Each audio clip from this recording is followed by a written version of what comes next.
Thank you so much, Chairman Loomis, for holding this hearing, and thank you to our witnesses for being here today. I'm from Florida, and Florida is ground zero for climate change in America. Because of our location and geography, Floridians feel the effect of climate change more than any other region of the United States.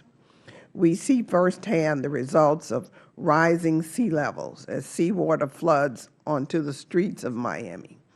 We feel the effects of increasingly powerful, increasingly common hurricanes and tropical storms that batter our state every year. On top of these devastating effects, climate change is quickly eroding Florida's beaches.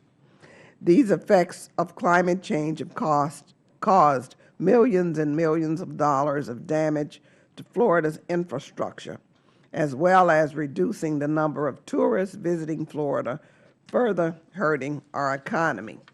These impacts are here, and we feel them now.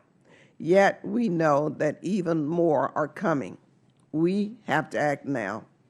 Pretending this is not a serious problem and delaying the hard decisions will make climate change more expensive and more difficult to deal with in the future.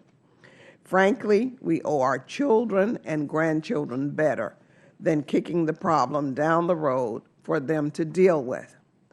That is why I applaud President Obama and the EPA for proposing the Clean Power Plan. This plan will prevent 140,000 to 150,000 asthma attacks in children. It will also prevent thousands of premature deaths.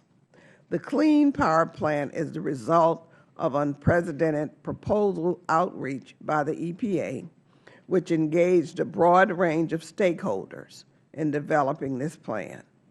As a result of this outreach, the Clean Power Plan provides states with broad flexibility to design plans that reflect the individual policy objectives of the state and reflects its own unique circumstances.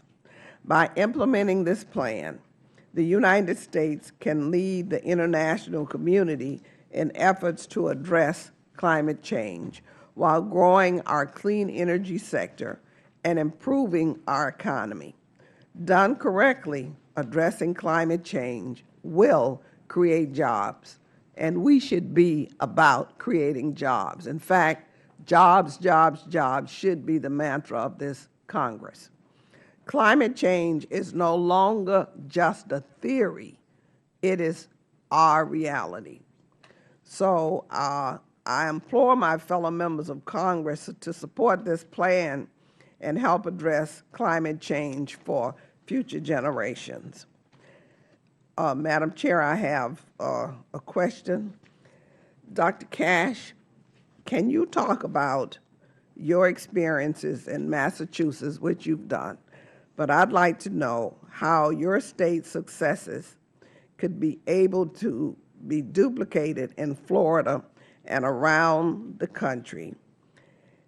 And also talk about the regional initiatives, what benefits they present, and how to best encourage more states to adopt these initiatives. Thank you very much, Ms. Wilson. A couple of comments on that. Again, I want to go back to the comment I made about low-hanging fruit.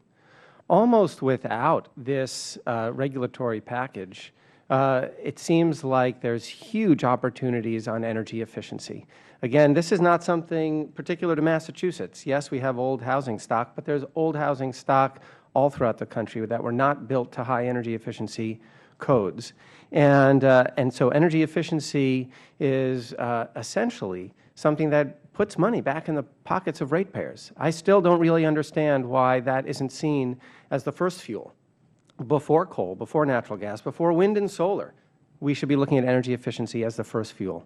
And that's something that I know that in Florida there have already been advances made, particularly on the demand response side, on those hot, hot summer days when people can opt to turn down their air conditioners a little bit, and they make money on that. and that reduces costs for everybody in the system.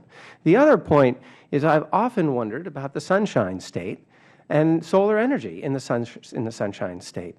And you're talking jobs, jobs, jobs. If there were policies that advance solar in Florida the way that it does in Massachusetts, in New Jersey, in California, in many, many other states now, I think that we would see many more installation jobs, electrician jobs, et cetera, and all of that would work to decrease the amount of demand that's on the whole system and make the system more reliable, not less reliable. Gentlelady yields back. The